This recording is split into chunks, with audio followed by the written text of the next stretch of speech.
Ladies and gentlemen, I am SidAlpha, and while a good number of people have advised me against making this video out of a concern for the outrage from the far left and the culture warriors that it will inevitably invite due to my being openly critical of Zoe Quinn and her now confirmed failed Kickstarter, I felt that it was important to lend my own special take on things. While I'm not a fan of social justice ideology, and it is definitely not a fan of me, it's important that the information still gets out there. As always, I will be providing the facts of the matter first, and then I'll provide my own take on things based on the information provided. Links to all the sources used, as well as links to my social media, Discord, and Patreon are in the description down below. As YouTube continues to dry up when it comes to ad revenue, I'd ask that everyone interested in helping to support the channel give it a look. But what are the facts here? What do we know? In October of 2016, Zoe Quinn launched the Kickstarter titled Kickstarted in the Butt, a Chuck Tingle Digital Adventure. Over the course of the Kickstarter, a total of $85,448 was raised for the project that was tagged with an original release schedule on PC and Mac in early 2017, with a promise of Kickstarter backer rewards delivered in February of 2017.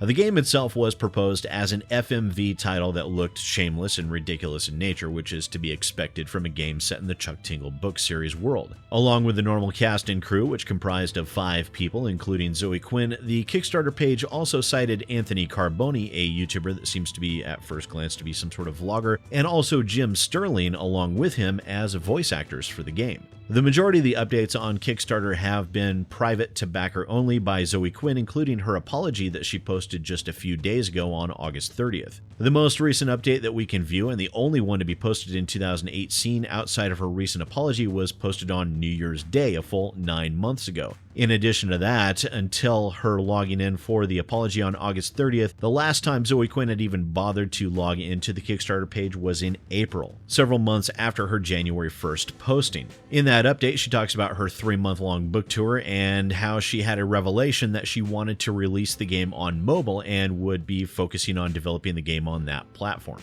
It's worth noting that decision came nearly a full year after the game was supposed to be released, and this points to some very specific poor decisions on her part that springs from the fact that this is a Kickstarter game that I'll save for when I give my opinion on all this. Also, the updates released previously to that, after the time period in which the game was promised, is as follows. A backer-only survey and update on January 17, 2017, 1 month of silence, and an announcement on February 9, 2017 that the surveys were closing. A few weeks after that, there was an announcement that they showed Chuck, the writer behind the Chuck Tingle series, the set, and a statement that they were still, quote, pounding away at the game with no real details provided. March 6, 2017, Quinn released a vlog update in which she announced that they were pushing the release date for the game out till June. Not unexpected, delays are basically a daily occurrence in video game development these days. March 9th saw a backers-only posting about merchandise. March 29th saw a backers-only update on backer rewards, and so on and so forth, with a mixture of updates that don't really provide any meaningful information or updates that have been marked backer-only.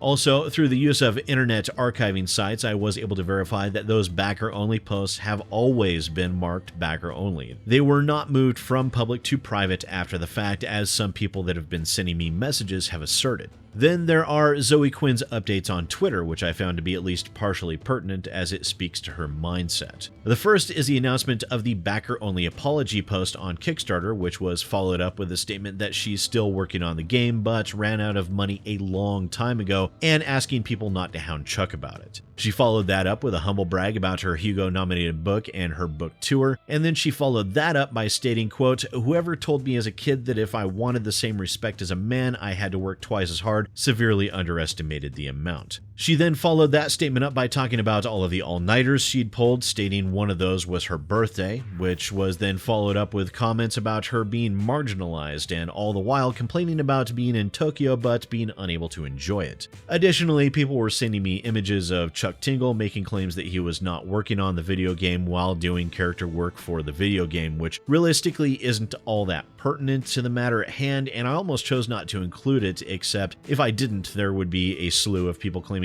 what you didn't realize was this, or you forgot to include that. I did reach out to Chuck Tingle myself initially, who reasserted that he did not work on the game and didn't know where the money went for the game, and while I did reach out to Zoe Quinn as well via the email form on her website 6 days ago asking her some questions, I did not receive any form of a response, and while I did not at all expect one, I was ready at least to be pleasantly surprised. And while everyone is considering this to be a scam, I'll provide my opinion based on that impression. First, Zoe Quinn's updates on her Kickstarter were definitely what I would consider to be subpar, allowing months to go by in between lackluster and empty updates that were shallow at best. I understand that the game ran over, I get that. However, when you're dealing with a situation where several people gave you money to make a game, it is your duty to provide them with timely and meaningful information at minimum. I saw no indication of that whatsoever. Also, Zoe Quinn states that she ran out of money a long time ago, and yet she never informed her backers of this. That is both unprofessional and completely irresponsible.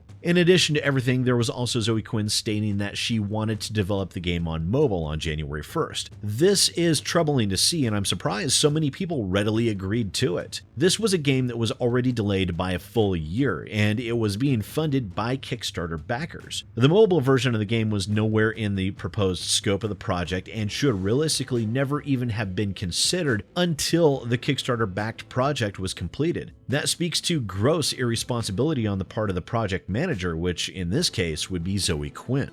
And through all of this, Zoe Quinn is attempting to shield herself in the cloak of social marginalization and victimhood for simply being a woman, as we saw in her own public statements. But in all reality, the reaction to her behavior would be no different if she were male, female, white, black, Chinese, Japanese, Russian, or a gully dwarf with an irritable bowel. The facts here are she provided inadequate updates to her Kickstarter backers and ignored the situation of her running out of money for over half a year, while also having high ideals about shifting the entire scope of the project while it was more than a year behind schedule. And this is sad to see, really.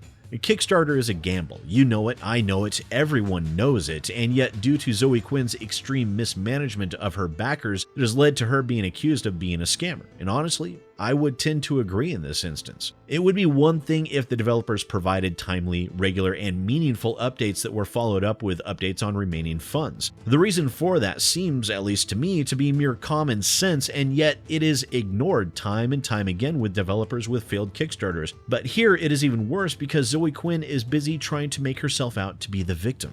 Her humble brag on Twitter while attempting to deal with justifiably angry backers speaks to the mind of a person that is extremely selfish. Her following that statement about not getting the same respect as a man is a shallow and pathetic attempt to shift the blame. It's mental armor of a sort that boils down to her firmly believing that if this was a man who had a failed Kickstarter, he would not be receiving the same levels of anger as she is receiving now. And I didn't want to go into the whole Gamergate nonsense, but as she brought up her book, I have to say that Zoe Quinn is continuing to show the mentality of a professional victim. Her book, which was nominated for a Hugo, as she is so fond of pointing out, is her writing her story as a survivor of Gamergate. She's turned her victimhood into her career, and we can easily see that coloring her impressions in this instance. Except it's not really true. Zoe Quinn is not a victim here. Her failed Kickstarter and her gross mismanagement of her backers has nothing to do with her being a woman, but it does have everything to do with her being bad at project management and, judging from this game that has been playing on your screen, someone who is far more interested in writing than in actual game development. And due to this game Depression Quest and the now failed Kickstarter, I honestly believe that Zoe Quinn's interests remain firmly fixed in continuing that professional victimhood status as a career, and as a result,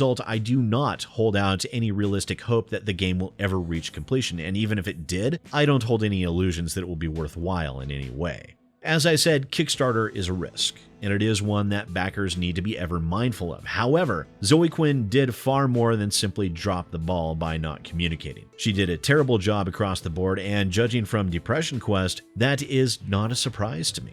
That said, for those Kickstarter backers that are outraged, I would remind them that you should never back anything on Kickstarter with an expectation of receiving the proposed product. It is a gamble and not one that always pays off. If you back something, it's better to just assume that money has a 50-50 chance of not seeing a return so you aren't quite so disappointed, especially when you're dealing with a developer that completely fails to properly communicate and deliberately hides from her backers out of fear. But there we have it. I presented the facts to the best of my ability and my take on things. Let me know what you think about all of this down in the comments below. And while you're at it, don't forget to hit those like and subscribe buttons. They're there for a reason, so do me a favor and don't ignore them. Also, it sounds like the bell is working again, so don't forget to hit that to stay up to date on future videos. Once again, ladies and gentlemen, I am SidAlpha, and I'll see you next time.